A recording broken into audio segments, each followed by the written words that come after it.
నంద్యాల ప్రజలకి mega fans తరపున అలాగే రామ్ చరణ్ ఫ్యాన్స్ తరపున ఇక్కడ జనసేనకి మనం ఎందుకు మద్దతు ఇవ్వాలి అని మేము ఇక్కడ ఈ కార్యక్రమం చేపట్టడం జరిగింది.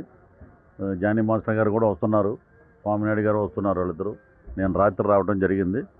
సో ఎక్కడికి వెళ్ళినా ఆంధ్రప్రదేశ్లో ఏ మూలకు వెళ్ళినా ఏ చోటకి వెళ్ళినా గత 2 సంవత్సరాల నుంచి మేము అన్ని షూటింగ్స్ అన్నీ ఆంధ్రాలో ఉన్న ప్రతి విలేజ్లో ప్రతి మండలంలో జరుగుతున్నాయి. ఎక్కడికి వెళ్ళినా ఒక నిశ్శబ్ద వాతావరణం, ఒక స్తబ్దత ఎలా ఉందంటే వాళ్ళు ఫస్ట్ ఏమనేవారు, వైనాట్ 175 అనేవారు. 175 అంతా 17కి వచ్చే స్థితిలోకి వచ్చేసింది. ఇప్పుడు ఎక్కడ చూసినా ఏంటంటే వ్యతిరేకత మామూలుగా లేదు ప్రజల నుంచి. నేను చూశాను, చంద్రబాబు నాయుడు గారు బెయిల్ ఇచ్చి ఆయన బయటికి రాగానే 10 లక్షల మంది పీపుల్ ఉన్నారు బయట. 10 లక్షల మంది ఊరేగింపు, వెనకాలే ఉన్నాం మేము, మూడో బండి. ఎక్కడ చూసినా వృద్ధులు, మహిళలు, రైతులు, కుల మతాలకు అతీతంగా మొత్తం జనసేన తెలుగుదేశం. ఎప్పుడైతే జనసేన తెలుగుదేశంకి ఆయన జైల్లో ఉన్నప్పుడు మద్దతు ఇచ్చారో పవన్ కళ్యాణ్ గారు, ఆ రోజు నుంచి ఒక కొత్త ఉత్సాహం కార్యకర్తల్లో వచ్చింది. మేము మద్దతు ఇచ్చింది మేము రాజకీయ లబ్ధి కోసం కాదు, ఒక దుర్మార్గ పరిపాలన అంతం చేయడం కోసం. మా నాయకుడు ముఖ్యంగా ఆయన చొరవ తీసుకుని వెళ్ళి అందరినీ సమైక్యపరిచి 2 జెండాలు కలయికే రాష్ట్రానికి అభివృద్ధికి నాంది. 2 జెండాల కలయికే ఈ రాష్ట్రంలో శాంతి భద్రతలకు నాంది. 2 జెండాల కలయికే మొత్తం అన్ని సమస్యలకి ఒక పరిష్కారం. ఆ దిశగా మనం ఒక బలమైన శత్రువును కొట్టాలంటే అందరూ మనం సమాయత్తం అవ్వాలి, యుద్ధానికి సిద్ధం కావాలి. అసలు మేము సిద్ధం అని చెప్పుకోవాలి, మేము సిద్ధం అంటారు వీళ్ళు, ఏంటో నాకు అర్థం కాదు. ఒక్కడైనా పనికొచ్చేవాడు ఎవడైనా ఉన్నాడంటే దాంట్లో? ఒకడేమో అతను అంబటి రాంబాబు, మా కర్మజాలి ఏం చేస్తామంటే ఆయన్ని శ్యాంబాబు మా క్యారెక్టర్ ఇచ్చారు. నా క్యారెక్టరు బాధ ఏంటంటే క్యారెక్టర్ అని కాదు, అసలు నాకే తెలియదు. నాకు సముద్రకాని గారు పిలిచి ఒక దరిద్రుడు బాధ్యత లేనివాడు తిరుగుతుంటాడు, ఆ క్యారెక్టర్ మీరు చేస్తారా, 1 నిమిషం కూడా ఉండదండి అంటే, అలాగంటే భలే పవర్ స్టార్ గారి పక్కన సెకండ్ ఉన్నా చాలన్నా నేను. కానీ ఇంత దరిద్రుడు అని నేను కల్లో కూడా ఊహించలే. అది ఏం తెలుసు అసలు? ఏదో కూర్చుని ఏదో వాగటం, మాట్లాడటం, డిస్ట్రిబ్యూటర్గా పనికి వస్తాడు భవిష్యత్తులో. అంటే లెక్కలు చెప్పడానికి వాటికి. పోలవరంలో ప్రజలు నిర్వాసితులకు ఏంటి, అసలు పోలవరం ప్రాజెక్టు వల్ల లాభాలేంటి, పోలవరం పట్ల ఆంధ్రప్రదేశ్ ఎంత సస్యశ్యామలంగా మారుతుంది, దీనికి గత నాయకులు ఏం చేశారు, మేమేం చేస్తున్నాం, ఇవి చెప్పడం మానేసి ఆయన నెల్లూరులో సవాల్ చేసి చూడతను అనిల్ కుమార్ యాదవ్ ఎవరో పేరు, అయిపోతుందో వచ్చేస్తుంది అన్నాడు, అంతే వెనక్కి వెళ్ళింది. నెక్స్ట్ ఇప్పుడేమో ఇతను ఆ గేట్లు ఏంటో కూడా తెలియదు, ఇతను తీసుకెళ్ళి మా కర్మచారి. మా దౌర్భాగ్యం ఏంటంటే ఆయన పోలవరంకి ఆయన మాట్లాడతాడు. ఇప్పుడు ఎక్కడైనా సరే స్వర్గీయ నందమూరి తారక రామారావు గారు కానీ, స్వర్గీయ రాజశేఖర రెడ్డి గారు కానీ, వారు ఉన్నప్పుడు ప్రతి నెల ఒక సమీక్ష ఉండేది. శాసనసభలో ఒక సమీక్ష పెట్టేవారు, ఏ మంత్రుల విభాగంలో ఎవరు ఏం చేస్తున్నారు రాష్ట్ర ప్రజలకు తెలియజేసేవారు. ఇప్పుడు ఏమీ లేదండి.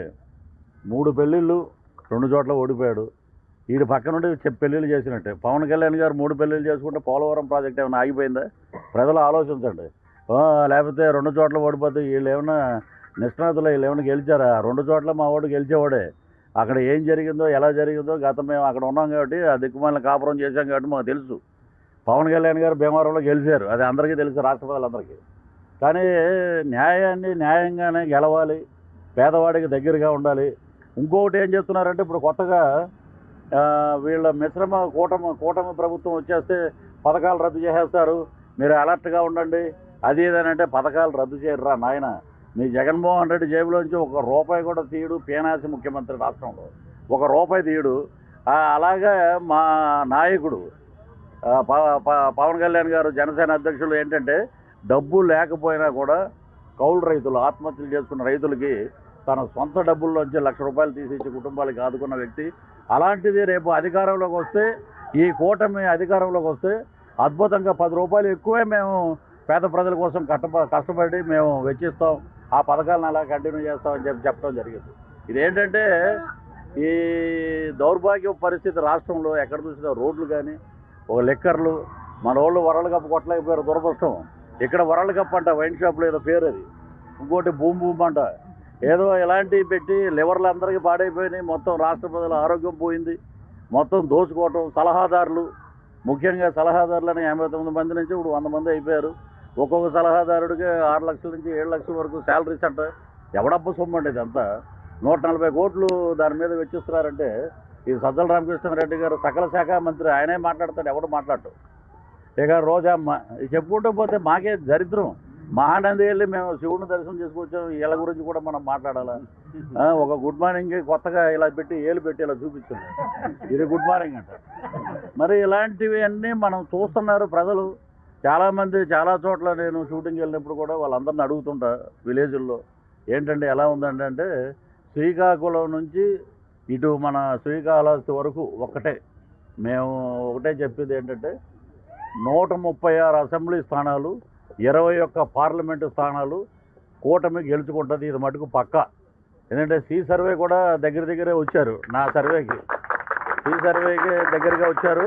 ఒకటే మా లోకేష్ గారిది డైరీ, రెడ్ డైరీ అని చెప్పి భయపడిపోతున్నారు. కానీ నా దగ్గర కూడా ఒక డైరీ ఉంది, పిఆర్ డైరీ అని ఒకటి ఉంది, బ్రౌన్ కలర్లో ఉంటుంది.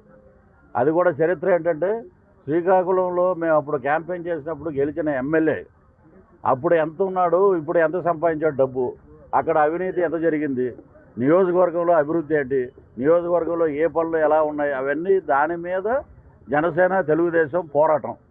దాని మీదే ప్రజల్ని మమాయత్తం చేసి ఆ మేనిఫెస్టోని ప్రజల మధ్యలోకి తీసుకెళ్ళి మేమందరం కష్టపడి పనిచేసి, ఎందుకంటే ఈసారి మనం ఎలా ఉండాలంటే, మన నెత్తి మీద కత్తి ఉందని చెప్పి మనం పనిచేయాలి. ఎందుకంటే దుర్మార్గుడు వచ్చాడంటే, ఇప్పుడు ఆంధ్ర రాష్ట్ర ప్రజలు మారుమూల గ్రామంలో కూడా ఒకే మాట మాట్లాడుతున్నారు, అయ్యా మనం అందరం ఛత్తీస్గఢ్ అడవులకు పారిపోవాలి, మనం ఇక్కడ ఉండకూడదు, మనల్ని ఉంటే ఇక చంపేస్తారు ఇక్కడ.